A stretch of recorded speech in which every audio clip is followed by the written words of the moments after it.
नमस्कार दोस्तों। 9 सितंबर 1980 की अंधेरी रात एक सुपर साइज कार्गो शिप प्रशांत महासागर में लहरों से लड़ रही थी। टाइटैनिक से भी बड़ी और 16 मंजिल जितनी ऊंची। इस शिप को अगर स्टील का किला कहा जाए तो गलत नहीं होगा, लेकिन कुछ चंद घंटों के बाद इसका कोई नामो निशान नहीं रहा। ना कोई रेडियो सिग्नल आया, ना समुंदर में कोई तैरता हुआ मलबा मिला। लाखों टन वजनी शिप बिना किसी निशान के अचानक कैसे गायब हो गई। ऑथोरिटीज की तरफ से 20 सालों तक दुनिया को सिर्फ एक ही बात बताई गई कि बस शिप डूब गई है, लेकिन जब क्रू में मौजूद एक शख्स के बाप ने सच्चाई का पता लगाना शुरू किया तो जो समुंदर के नीचे छुपा था उसने सबकी आंखें खोलकर रख दी। तो चलिए पता लगाते हैं आखिर इस शिप के साथ क्या हुआ था। 9 सितंबर 1980 की शाम प्रशांत महासागर की गहराइयों को चीरता हुआ एक असीम cargo ship MV Derbyshire Japan की तरफ रवाना था। लेकिन उसी वक्त ईस्ट की तरफ से एक और मेहमान उसकी तरफ बढ़ रहा था। टाइफून आर्किडज, एक तूफान जो हर घंटे के साथ और भी ज्यादा खतरनाक होता जा रहा था। एमवी डर्बीशायर पिछले 8 हफ्तों से लगातार सफर कर रही थी। कनाडा की आयरन माइन से 1,50,000 टन हवा उठाने के बाद अटलांटिक महासागर को पार किया, अफ्रीका के दक्षिणी किनारों से गुजरी और हिंद महासागर की लहरों को काटती हुई अब आखिरी मंजिल के करीब थी। शिप पर 42 अनुभवी लोग, जिनमें इंजीनियर्स, हेल्पर और एक्सपर्ट भी शामिल थे। शिप के कैप्टन जेफरी आर्नहिल, जिनको 20 साल का एक्सपीरियंस था, वह इस मिशन के जिम्मेदार थे। उनकी वाइफ इंग्लैंड से जापान आ चुकी थी, लेकिन उनको क्या पता था कि उनका मिलना अब बस सिर्फ एक सपना बनकर रह जाएगा। कई दिनों से कैप्टन आर्नहिल वेदर रिपोर्ट पर भरोसा कर रहे थे।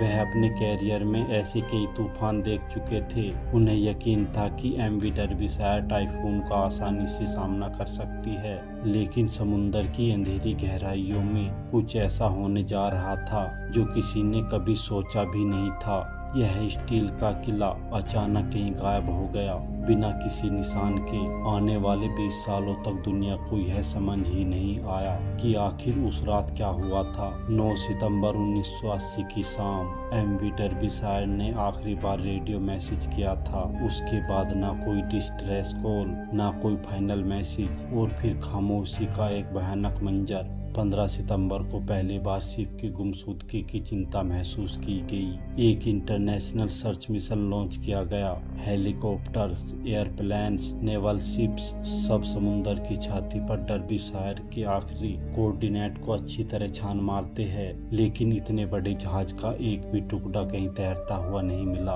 ऑथोरिटीज ने यह कहकर सर्च ऑपरेशन बंद कर दिया कि बस समुंदर ने उसे निगल लिया। लेकिन दिन गुजरते गए पर डर्बीशायर की कोई खबर नहीं आई। क्रू की फैमिली ने कई रिक्वेस्ट भेजी, लेकिन उन्हें सिर्फ इतना बताया गया कि इन्वेस्टिगेशन करने जैसा कुछ है ही नहीं। मरने वालों के खानदान से यह बात हजम ना हुई। उनको ऐसा लग रहा था जैसे कोई बात जानबूझकर छुपाई जा रही हो।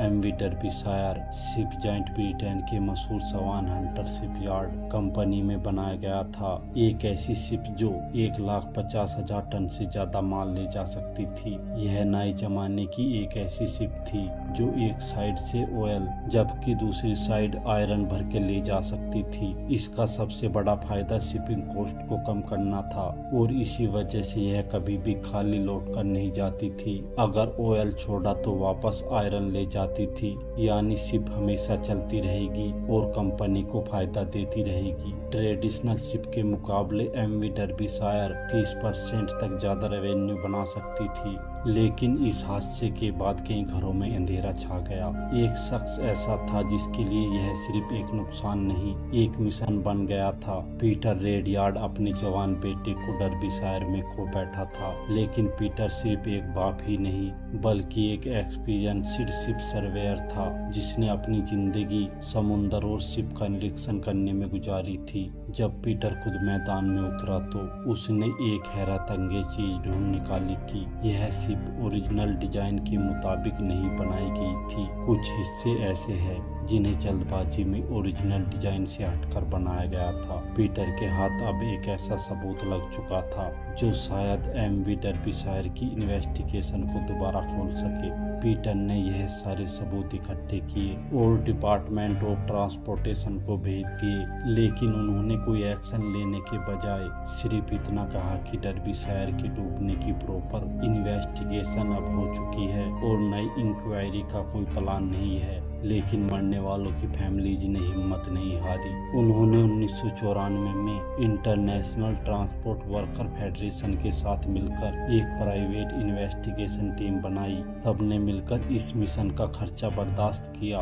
और एमवी डर्बीशायर को 14 सालों के बाद समुद्र में तलाश करने का प्लान बनाया गया। हैरत अंगेज तौर पर सिर्फ 23 घंटों के अंदर सतह समुद्र से 4 किलोमीटर नीचे डर्बीशायर को वन पीस में ढूंढ लिया गया। यह वाकई एक बहुत बड़ी कामयाबी थी, लेकिन इस गुत्थी को सुलझाने के लिए समुद्र के अंदर शिप के एक एक हिस्से की फोटो ली गई और अगले 6 सालों तक इन्वेस्टिगेशन चलती रही। 6 सालों बाद इन्वेस्टिगेशन रिपोर्ट में सारी हकीकत खुलकर सामने आ गई। मालूम पड़ा कि शिप के सबसे आगे एक स्टोर बना होता है जिसे बोसून स्टोर कहते हैं। इस स्टोर में डेक मेंटेनेंस का इम्पोर्टेंट सामान रखा होता है, जैसे रस्सियाँ, टूल, चैन वगैरह। उस रात तूफान में जब एमवी डर्बीशायर लहरों में झूल रही थी तो बोसून स्टोर का दरवाजा, जो ओरिजिनल डिजाइन की तरह बनाया नहीं गया था, अचानक टूट गया और उसमें पानी भरने लगा।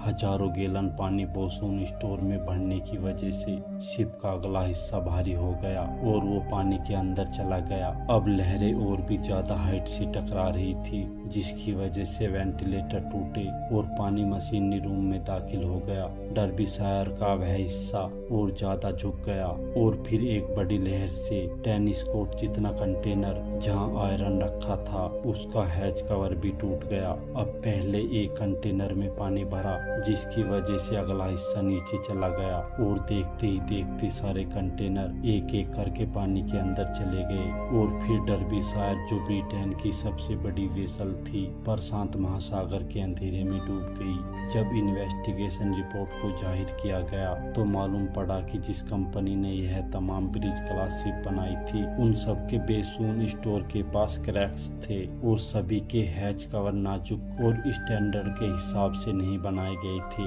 शुरुआत में फैमिलीज का ख्याल था कि शायद शिप में कोई स्ट्रक्चर फेलियर था, लेकिन इन्वेस्टिगेशन में पता चला कि कोई मेजर डिजाइन फॉल्ट नहीं, बल्कि छोटी छोटी कमी की वजह से एक महान स्टील का किला डूब गया। 1970 के दौरान हर साल कई शिप डूब जाती थी।